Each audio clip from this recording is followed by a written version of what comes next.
What is up, guys? Happy Monday, and welcome back to Trends, Megan. Good morning. Happy Monday. I can't believe it's Monday again. I can't. We've made it back to Monday. So welcome back, guys. I hope everybody's off to a great Monday. There's a lot going on, as always, in the world of business trends and what's happening. So to kick this off, if you're new, you're just watching this for the first time, Megan and myself every Monday go live normally at 11. We had a little bit of things going on today that we had to take care of first, but 11 a.m. Eastern Standard Time. And so, our focus point and our goal here is to talk to small businesses, small business owners, brands, sales professionals, executives that are looking to grow, build their brand, or just be in front of and understand what's going on in the world of trends, brands, tech, and everything that's relative to that in building and growing a business or a brand. So Megan, I'll let you kick us off first. Okay. Well, this is more of just news, and it's interesting than a trend itself, but it's something that I think a lot of businesses can use for their own strategies. And Shake Shack right now in New York City. Have you ever been to Shake Shack? I have never been to Shake Shack. Oh my gosh, their crinkle cut fries and milkshakes are my favorite. Crinkle cut. They're so good. But in New York City right now, they launched a scavenger hunt through billboards. So they're telling anyone who lives in New York City, keep an eye out for our billboards, scan the QR code. We're promoting our new exclusive white truffle menu. And if you scan the QR code, you might win $2,000 or all of these promo codes, which help you get free Shake Shack. So they have New York City consumers going around and purposely looking for their billboards, right? It's not something that you actively seek out all the time. Yeah. But consumers are being a lot more aware of where Shake Shack billboards are, and they're engaging directly with them. So it's a nice strategy and a fun way to get their audience involved. Yeah, that's next level. I like that, actually. Yeah. I wonder, it does make me curious, though, because a lot more people are lazy in this day and age. How many people are? Right. Like, how many people are going to go do that for a burger? But then again, who knows? I mean, it's in New York. If it's in a walkable space, like if it's like something that's not like crazy, because like you think about Jersey, like you got to drive places, so it's like I guess it might be a little bit. You're walking everywhere anyway, right? And it might be something where maybe I'm not like, hey John, let's go out and look for Shake Shack billboards today. Right. But if I'm walking down the street, I'm more hyper aware of if I look up and that's Shake Shack, I'm taking a second to stop and see what it is. Right. So I like that. So it's first trend, a little bit of a scavenger hunt in branding and advertising on offline. It's interesting. Definitely something to think about. Offline, but it brings them online, right? It's bringing them to the QR code, multi-experience, which gets them to the website. Omni-channel. So the one I want to talk about is voice search. And obviously one of the things that's been a hot topic the past two Monday trends that we've had has been around just the whole AI and the chat GPT and all this automation. And one of the things that I think is important is that it's constantly overlooked, but it's something that's really being focused. Chat GPT is forcing all these different industries right now to dive deeper and deeper and deeper into like what they're doing, right? Because like when you think of automation and AI as an example, like realistically, like Alexa's been doing that, right? Yeah. Siri's been answering questions for us, and they've been saying things and doing this stuff, right? The only difference now is like Siri wasn't able to write us a book or write us like a blog. So it's just putting it into practice, which is great. But I don't want the businesses out there. What I've been reading and looking into is that voice search is really going to be heavily diving deeper into investing into their technologies and to make it better and to compete with like chat GPTs and stuff. So again, our Siris and our Alexas and all this other stuff, it's going to be leveling up, right? And how do we make sure that your business can be found, right? So one of the things that's super important for voice search, if you're in a business that, again, whether it's food and bev or, again, potentially even just a service-based business, and somebody's asking Alexa or Siri a question that could be relative to you, it's important that on your website that you have those things set up from an SEO perspective, because that's what voice search is technically doing. It's still indexing websites and grabbing the data in milliseconds. But it's important that for an organic SEO perspective, that you're putting great things on your website that are relative to what somebody would ask. And this helps you in voice search as well as just organic search, but setting up things like this. So as an example, oh my goodness, when I was in a podcast and somebody brought up like that in New York or in one metro area, I think it's New York, a food company just started called Thai Food Near Me. Oh, that's so And smart. the one I put in the SEO group chat. Mm-hmm. And literally that's the name of the business, Thai Food Near Me. So like if you Google it, like it's literally, So smart. it's gonna pop up. That's the name of the business. It's not like it's just a domain name. It's the freaking name of the business. So, but anyway, the point though is that when you're creating relevant content for where people will be searching for, right, on voice search, on organic search will pop up. But my point though is that in order to be found in voice search, you have to make sure all your ducks are in a row for your business pages on directories like Google, Yelp, all those major directories that are relative to your business. That's where voice search is going to, right? So they're going to those, they're going to websites, and it's really important that you have all of those ducks in a row. And you also want to make sure that all the different tags that are set up, like, that on your site as well, because again, if Google or Alexa or any of these people are indexing, or these companies are indexing, and they end up on your site and everything's not set up properly, it's not gonna display you as that number one resource, right? Because when Alexa's displaying that, she goes from sources and goes, I found a source on blah blah blah's website that says, and then she reads out what that specific key part is that you asked the question about.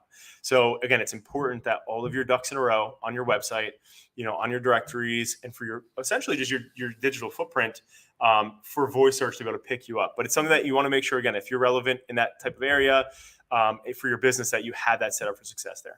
And you want to make sure, I think a fun hack to make sure that that's happening is whatever the question is, write out that question in the answer on the copy of your website. So if I'm asking, what's the best camera to use for a live stream? As a consumer, I'm not going to write that on my website as a business, but I might say the best camera to use in a live stream is X, Y, and Z. And that's helping Google pick up on the same exact search phrase that's being used by the consumer. Totally. So with that said, though, one of the things too that I want to just make sure that people know is that at the end of the day, when it comes to this content, the things you're making, you want to search shit that people are actually looking up. And I just can't stress that. I can't stress that enough, right? If you're somebody like we have somebody right now who's big in the makeup industry that that's coming to film today, and just a quick example about that industry, like if you're looking to build that business on voice search or on search engine, like putting in like things that people like these brides or like these people who are going to be looking for makeup. Absolutely. Like what are they searching, right? Like somebody like celebrity makeup artist near me, or the best wedding makeup artist near me, or whatever. Like it's like those types of things that you need to be putting into your website, making content for. Like that's what's going to make you super relevant. Definitely. What you got next?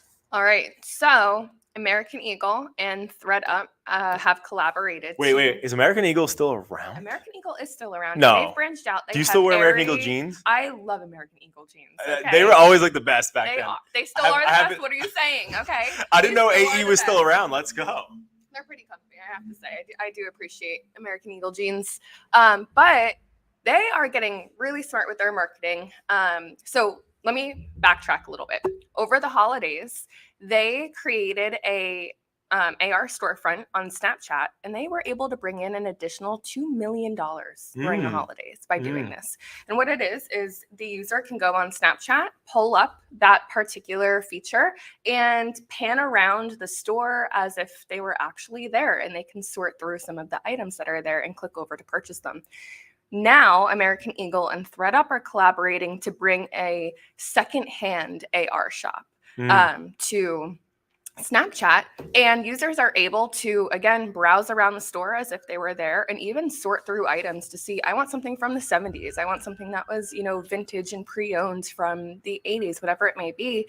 And the store will quickly filter out the products that aren't there, so they're only shopping and browsing the ones that are. But it's a real store experience just from the comfort of your home. So we talked about these blended experiences at the conference. Right. And this is another great example of one where I'm able to sit at home, but it looks like I'm in the store, and I can filter out the same way I would online, but I'm still having that in-person store experience. I love that. Yeah, that's, again, so any e-commerce peeps that are watching this right now, it's important that you think about that, because the experience that your customers are having, they're never going to walk. In most places, they're never going to walk into a physical, actual place.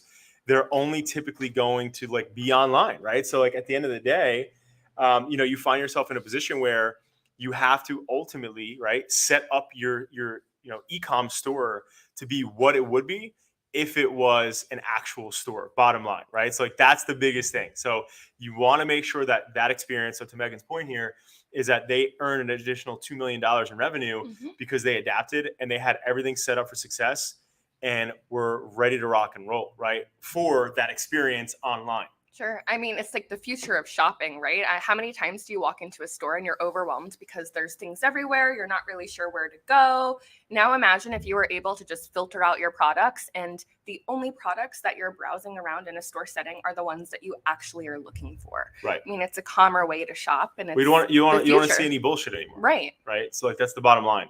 Right. And then one of the things that I was going to say, I mean, we keep hitting this drum, but like, again, shorts, reels, and those content. So the only thing I'm going to say on that now, because we've been talking about that for the past 3 times, but what I'll say just to dive a little bit deeper into it is the first 3 seconds of any video is when you have somebody's attention. Anything after that, if it's not something that captures their attention, they're gone, they're out.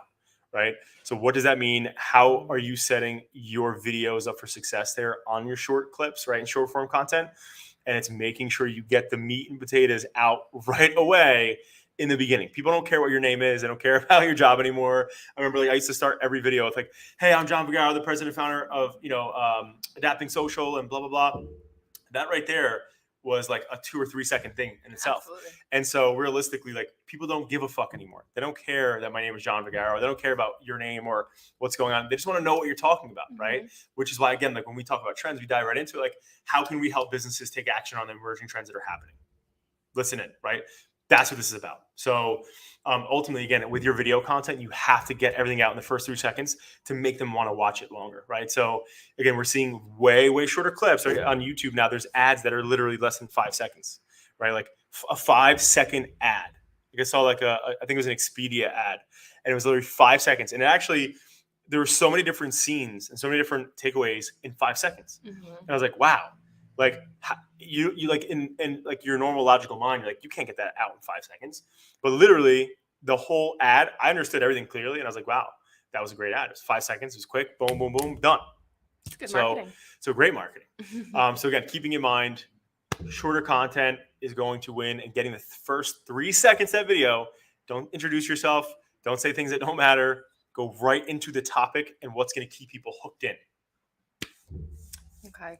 I have 3 hacks for growing your social media profiles that we can go through. So there is something called the Burger King method, which I just want to make sure your mic's not picking up over me. I'm probably talking. I never shut up. Sorry. There is something called the Burger King method, where Burger King identified that McDonald's spends millions of dollars figuring out where is the best place that I should put my McDonald's storefront, right? It's dependent on the market. Right. And instead of Burger King spending all of the money to do that, they just decide, okay, well, there's a McDonald's there. Let's put a Burger King right next to it, right? It's pretty smart. This concept is being pulled over into social media, in that if you're able to find a creator who is in your same industry using similar hashtags to you, maybe you put out similar content as well, or content that could overlap. What you want to start to do is recognize when they're posting and then post a few minutes after, not 10, not 15, like 3 to 5 minutes after they post, because and using similar hashtags to what they're using, because the audience that they've already grown is now engaging with that type of content. So as they're swiping, your content may come up in their feed. So it's actually going to help you expand your reach. So that's hack number 1. Hack number 2 is to not go crazy creating extra content. If you take a look at the content you've created in the past 12 months, pull out the top 3 performing posts, rewrite captions for them, maybe spruce them up with new audio, and push them out there again. The content that you've created can be recycled and reused over and over and over again. You want to just make sure you're staying consistent on social media. And the 3rd hack that I have is to engage with previous comments as you're posting your new post. So what does this mean?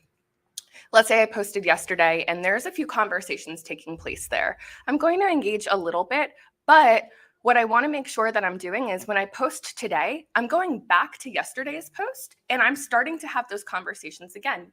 That means if you commented, you're going to get a notification and then you're going to see that I posted today. and you might engage with that post too. So it's kind of a trickle effect that's starting to take place. So if you are working on building your social media profiles, use those 3 hacks and let us know how they work for you. Love it. I love it. I love it. All right. So Meg, why don't you hit us with the recap? All right. So today we talked about the 3 hacks that you can use to build your social media profiles. We talked about ChatGPT and AI. Again, if you haven't used ChatGPT yet, check it out, play around with it. You don't have to actually use anything it's giving you, but at least be familiar with how to use the platform, right? We talked about American Eagle and ThreadUp collaborating on Snapchat. American Eagle did this and made an additional $2 million over the holidays. So it's something that you want to start to look into and think about how your storefront is in the digital space now. We talked about Shake Shack and how they're having a real life experience translate to online by using their QR codes in the scavenger hunt. And did I miss anything? Yeah, Megan botched mine. I forgot. I did forget what you talked about. Huh? And you talked about SEO. You talked about SEO. You said ChatGPT, but no, I said voice search. Oh, right. But it's okay. Megan doesn't care when I talk. I'm just kidding. We're live. No, I'm just kidding. But and then the last part was just the voice search and making sure, again, like right now, because ChatGPT is going to be talked about for the next foreseeable at least few weeks to at least over the years, because of how crazy it's developing at the moment. We can't forget about voice search again, like Siri, Alexa, all these different components and devices that are in our homes, our offices, they're listening. And how can we make sure that you're ranking and that you're popping up in those? And that's what we went through. So again, if any of those topics are of value to you, again, just go back, take a look. You can, obviously this will be live and this will be, on these platforms, so you can watch it again. And I just want to thank everybody for joining us, right? Happy Monday. We're going to kick this week off. And again, if you care about any business owners or know any local business owners that need the emerging trends that can give them a competitive edge, please share this with them. And everybody create a great day.